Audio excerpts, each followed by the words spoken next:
Bradford, we have an emergency live stream, but a good emergency. What's going on? Tesla just delivered their first car directly from a factory, the Giga Texas factory, to a customer, fully autonomously, without any remote operation.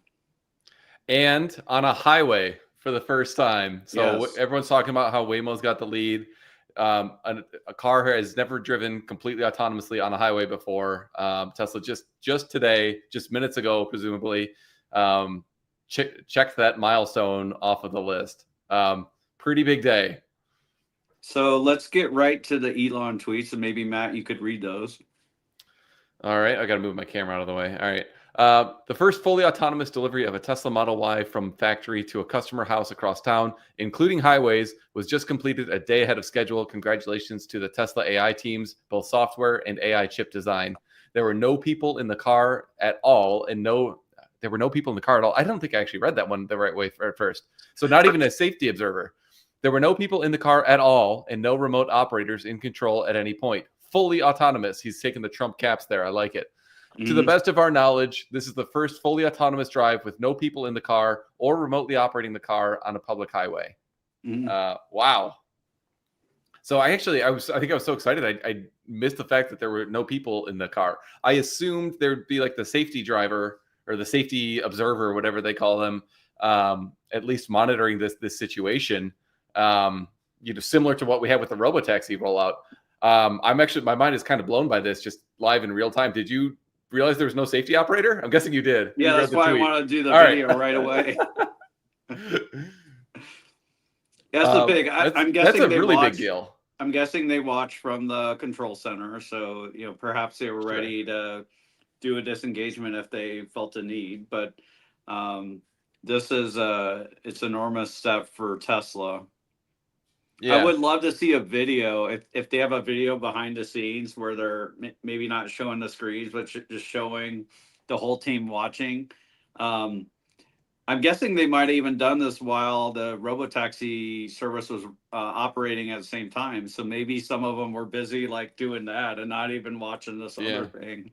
Well, maybe you just have the one remote operator. Maybe you have one dedicated, remote driver essentially just watching to make sure it's not about to do anything. And then if that's the case, then you don't need to have somebody in the car to basically flag headquarters and say, hey, you need you to take over or at least watch the situation. So I would suspect that's probably what they did. But even still, that's a pretty big milestone. And I think it seems to me like this bodes really well for several things. One, expanding to highways into a greater kind of geofence than they are right now. If they're able to basically do things that the current robotaxi fleet is not doing, I don't know why they couldn't do that in all situations going forward. That just seems pretty obvious. And then two, maybe getting those safety observers out of the vehicles sooner rather than later. Now, maybe that last point is a bit of a stretch. I think there's a stretch, but I think highways could come soon. I was talking with JC in a space. He uses FSD extensively in Texas and has it also in Austin. He's got 60,000 miles on FSD, the more recent version in Texas. And he says it's doing great as far as like handling on the highways and taking the right exits and not missing exits. So if Tesla were to add highways to the service map, even if they keep it constrained for now, this would be a big deal compared to Waymo, who does not get on the highway. Yeah. So I was just on a space with Herbert yesterday, and the kind of key metrics I was talking about was how quickly do they expand the fleet, how quickly do they roll out to other cities, and how quickly do they essentially remove the safety monitors. To be doing this less than 1 week after the robotaxi service even launched, and to be pushing the boundaries, meaning you didn't deliver from the Gigafactory to somebody within that that predefined service territory. They're already pushing the boundaries less than 1 week in. Now we got to be careful not to extrapolate too much, but I think that's a very good sign. Elon was initially saying that they would do this tomorrow. So it was one day ahead of schedule. I think that was a different post. Yeah. So, no surprise there, but I am surprised at how they did it, meaning over highways, so they're definitely pushing the boundaries sooner than I thought they would. So I'm pretty stoked about that. Right. Yeah. Even if it went to an employee, and maybe it's just a small stretch, this is a big first step. There is a town, I don't know if it's Bastrop, that's just north of the factory. That's a really short hop and a skip and a jump or whatever. That would be maybe from one exit to maybe 2 or 3 exits down. But yeah, this is meaningful. I think it so happens that it's in its autonomous vehicle service map, but I'm not sure. That's more for like paying customers. So Tesla has their small service map that's on the south side of Austin. And this is one portion of Austin. And then they have their much larger metropolitan area that they can serve for paying customers. But I'm not sure what the limit is beyond that. They might be able to go on highways. They can go and serve San Antonio if they want. So they're not just limited to Austin. They could go to other cities in Texas. Bradford, where is the Gigafactory in relation to the service map that they were doing? It's on the east side, so it's well. I would call you have central Austin, right? The city limits, and then you have metropolitan area, and then it's over here on the east side of the metropolitan area. So pretty far away from that little bean that they have as their service territory right now. Yeah. Okay.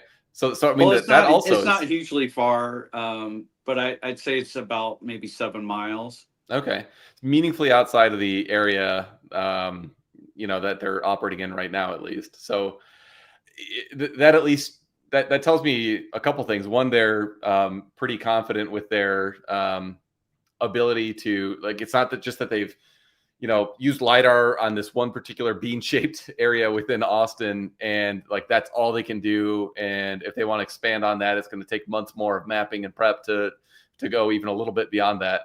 Oh, good. Yeah. So looking at this map, then, so you said east. So how far east are we kind of talking with this map that you got pulled up here? I'm going to need to let me just get a spot that's inside. I'm going to go from the eastern corner of the map that's near the airport, extended stay America. And then I'm going to go to Giga Texas from there. Okay, here we go.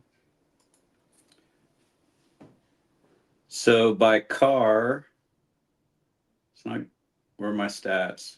Okay, it's just telling me the time. Okay, 7.1 miles by car, and by Raven, I think maybe about 5 miles outside the service map. And I would say the service map is about maybe 10 miles wide. Yeah. So I mean, it's almost about half the width of the service map is how far the Gigafactory is. We don't know where the customer's home is, but I think that certainly is evidence of some capabilities that are surprising me with I guess how much different they are. That's kind of cool. Yeah, it's very exciting. We're very excited to share this with you. I need to hop now. I'm curious if Tesla will show us a new video of this. It'd be cool if they were following it with a high-speed drone, or we might see if they had a chase car or something like that. But be great to get video of it and to see the person's reaction. Even if they're a Tesla employee, it'd be fun to see their reaction. Yeah, I kind of have a feeling this is kind of like Tesla's SpaceX moment, where they landed the booster for the very first time with Falcon 9, and Elon's covering his, or has his head like in disbelief. It really is such a huge accomplishment, and they put such a huge amount of work into this. So I'm just super excited for this. Hard to extrapolate too much, but rate of progress is the most important metric right now, and this is one, small-ish but still very meaningful bit of evidence that there is the rate of progress is pretty satisfying right now. So less than 1 weekend. So I'm going to ask you a question, then I'm going to drop, and I'm going to let you answer it full screen. So I'm going to put you on the spot here. All right. So what do you think is a bigger moment? This delivery from the factory or the launch of the robotaxi service? Go. All right. See you, Bradford. So the robotaxi network launch, I do think is probably the bigger deal. That was really the proof of concept. First of all, it came first, so like that's pretty exciting. That said, like it's geofence. That's very familiar. Tesla's essentially copying what Waymo has done and what other companies have done by providing a limited service within very limited geographies. So that was a huge milestone. I guess Tesla's actually breaking new ground by actually delivering a vehicle autonomously from the factory to the customer's house. So that's a more meaningful breakthrough. But that said, I think where I'm thinking about it is from a company, kind of impact standpoint. The benefit to delivering a car remotely is that you save the roughly $1,500 delivery fee. Now within Austin, it wouldn't be quite that much, but you're saving a decent amount of charge of needing a car carrier to take it to your dealership. So you're saving a small amount of money on a vehicle delivery. So it's a COGS reduction. Whereas the robotaxi service is that's a brand new revenue stream that we think is ultimately going to be a lot bigger than the existing car business. So I'd say the robotaxi launch is a bigger deal for that reason, but it's pretty cool. I think that Tesla's actually breaking new technical ground with this autonomous delivery. So I'm super excited about that. Bradford had to hop. We just want to do a short call or short video just to cover this in real time since it is such a big deal. So kudos to Elon and especially the entire Tesla team, the AI team, the hardware chip team, like Elon mentioned, for like a decade of work to get us to this point. We're right at the inflection point where something really exciting is happening. So thanks so much for tuning in, and we'll catch you on Tuesday at 4 when we do our next live stream. Take care.